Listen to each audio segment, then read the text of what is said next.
Did you kill your daughter? No. That's an emphatic no. Right, so it's been almost 10 years, and I'm smiling because Ellen's pulling a face because we tried to record this for about 10 years. It's been about 10 years since Madeleine McCann was found to be missing, and some people doubt that she was abducted, as the parents would have you believe. And I wanted to sum up the reasons for this. I've been looking into this case quite a lot, watching various videos, statement analysis that's taken from what they have said in interviews. Very interesting stuff. But to start off, let's talk about the McCanns, and what they want you to believe happened. So what they're saying is that there was a half-hour slot between each check. They were up the road from their apartment having a meal with their friends. There's something I can mention about the friends, and one of them making a comment while rubbing his nipple and doing that, which is a bit creepy. When he was talking about Madeleine McCann, someone witnessed that and said so. On a previous holiday. On a previous holiday. So what kind of friends do they have? What kind of people are the McCanns? I make my own assumptions on that. One of them, out of the two couples, is checking on all of their kids, is what they have told us. So we're taking that as gospel. And so this is the weird thing. Kate McCann is apparently the one that discovered that Madeleine was missing. So what she says is, when we checked, this is pretty much what she said, I'm trying to do it word for word. When we got to the apartment and we checked, we had left the door open, and I realised the door was more open than we'd left it. I normally just leave the door a little bit open like that, but it was like this. So what's interesting with that, or what's clearly fictional about that, is that how would she know who, one of the other people would have checked the half hour before? How does she know how they left the door open? And what she also says is that it was very windy, and she went to shut the door, or she went to pull it like that again, because that's how she likes to leave the door, and the wind just went whoosh. And it's a very Hollywood description of what might happen. It wasn't a particularly windy day when you look into it. There's so much I could say based on the evidence, but the way the curtains were positioned and the way that the scene looked when the police arrived, it looked very put together by them. Tampered with. It doesn't look like, because if one of the windows had have been left open, as they had made it look, one curtain would blow, but the two of them, and they would look into it, basically. They were both tucked behind beds and chairs and stuff, weren't they? Yes. They couldn't have. So don't just take my word for this. Like, if you haven't looked into this yourself, go and do so, because I'm going to miss some stuff. Don't take my lack of planning and structure in telling this story and these points to be like, oh, it's all like conspiracy. Because honestly, what they want you to believe is that somebody, the original statement was that somebody broke in from the outside, the shutters. Like someone had been watching them, waited for them to maybe leave Madeleine alone, and thought, right, I'm going to break through the outside with the shutters and this window, snatch one of the three children, do whatever with them, right? What's clearly weird about that is that the statement then changed because they realised you can't physically break through from the outside. It would be very difficult. So what they then say, the McCanns, is that, oh, we must have left one of the doors unlocked. I think we left like the back door unlocked. But they're still claiming, because they've already said it, so they can't talk themselves out of their original statement, this window was open, it was blowing the curtains away. So what they want you to believe based on that is that somebody broke through, no they didn't, somebody went through the unlocked front or back door and then decided rather than go out the front or back door with Madeleine, they will break through the shutters into the outside. Bit weird, fine, but no DNA found of that person, no evidence of that whatsoever. The only evidence is a statement from one of their friends called, hang on, it's gone, Jane Tanner, who said she saw someone, a man, carrying what would probably have been Madeleine, carrying a little girl in pyjamas. That's the only witness statement that we have, is someone who's a friend of the McCanns, so that's pretty fucking dodgy. Here are the reasons that it's clear we already know what happened to Madeleine. So the cadaver dogs that were used by the Portugal police, or Portuguese police, found traces of blood and smelt death, like smelt a corpse, in this apartment and also in the car. And the rental car was rented a few weeks after Madeleine went missing, so how does blood end up in there? Probably, if we're gonna not believe what the McCanns have said, because they killed their daughter, whether by accident, whether on purpose, because some people are fucking crazy and are capable of doing that to their own children. And then they didn't have much time to like hide it somewhere that she would never be found, so a few weeks later they go, hey, you know what, we're both doctors, we know how to make a body disappear, what are we going to do about this? And the chances of Madeleine's body being found 10 years later, and they're still getting money to try and find her, is pretty unlikely, given that a lot has been done. So these are two doctors who are capable of making a body disappear, basically. Oh no, 3 weeks later, when they hired the car, Yeah. and the smell of death was found in the car, they were seen leaving a church through a side door after a woman had been cremated at a funeral. Mm.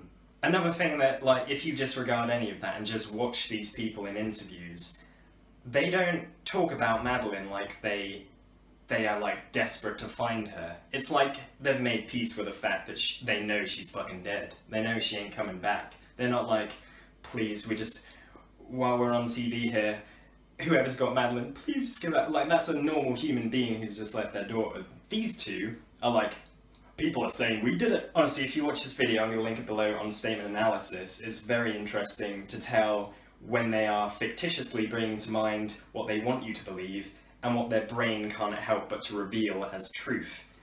It's like 2 hours long, but you should watch it. The lead police investigator, can't remember his name, wrote a book about why he thinks that they did it. The person in charge of this investigation knows they're dodgy as fuck, basically, and then they sue him, as well as suing other people who stand against them. But they lost the case. And now he's writing another book, isn't he? I don't know. I think he is. Oh. There's also something we just found out about this, like Kate McCann, you might know, wrote a book on the 5th year anniversary of Madeleine going missing, and on page 129 she wrote, what'd she write? I'm not repeating that, it sounds weird.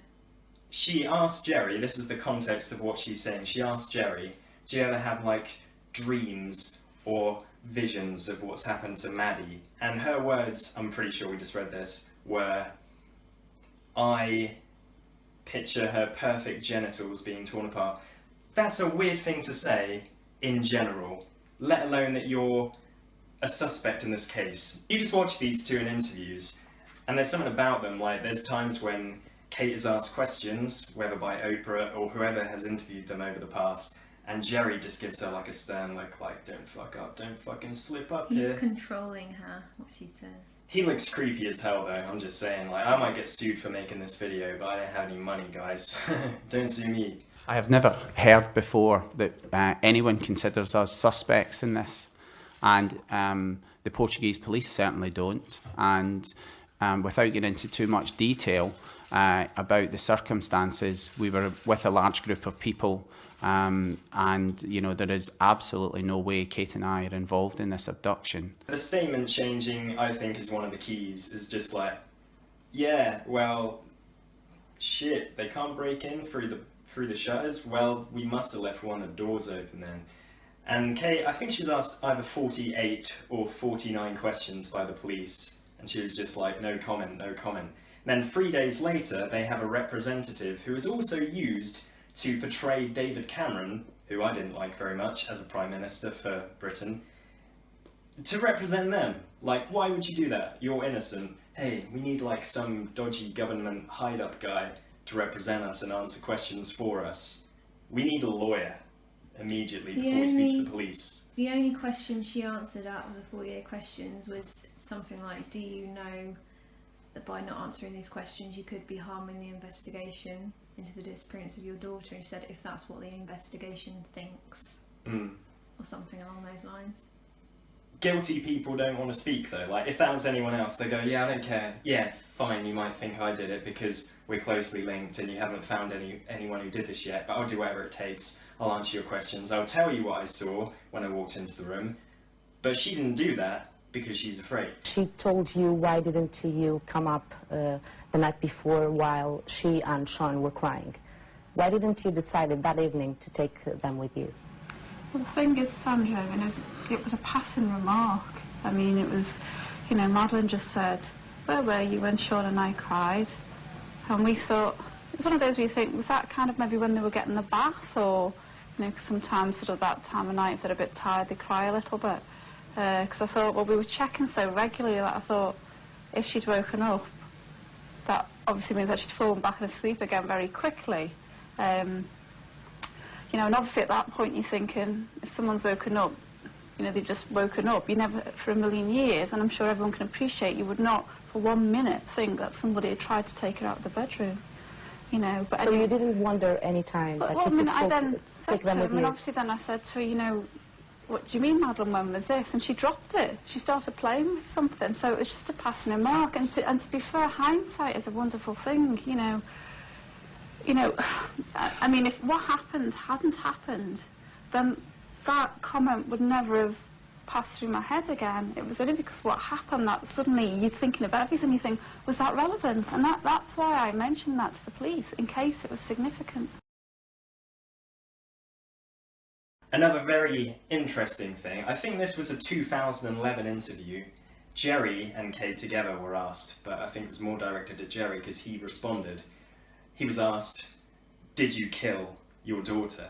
And he just goes, no, which would be a fine response, but rather than wait for that silence to just go ahead, because that would be awkward if you're lying, right? No.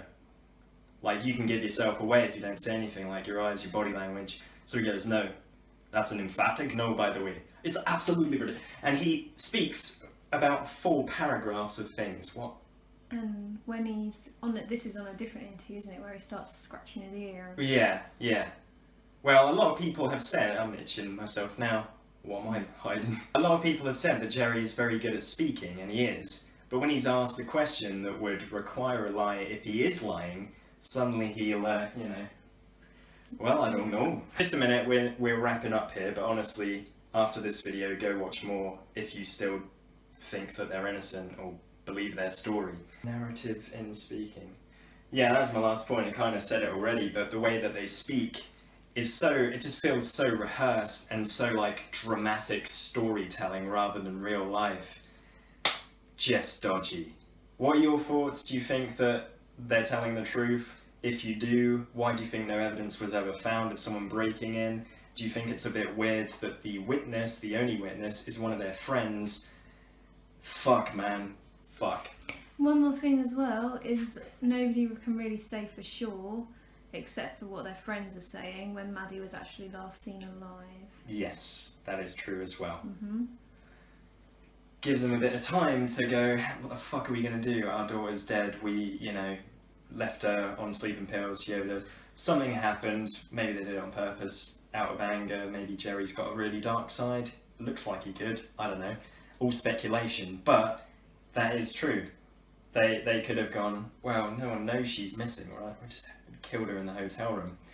One more thing before I go. This is just all coming to my mind. There's plenty of stuff. If I'd have planned this video out better, I could probably have brought more points to the table.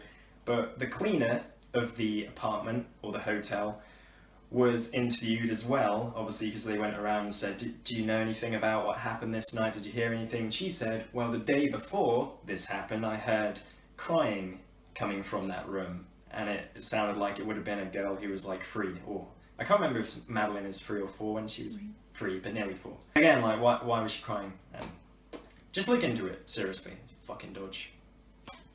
Did you kill your daughter? No, that's an emphatic no. I mean, the ludicrous thing is what's been purported from Portugal is that Madeleine died in the apartment by an accident and we hid her body. Well, when did she have the accident and died?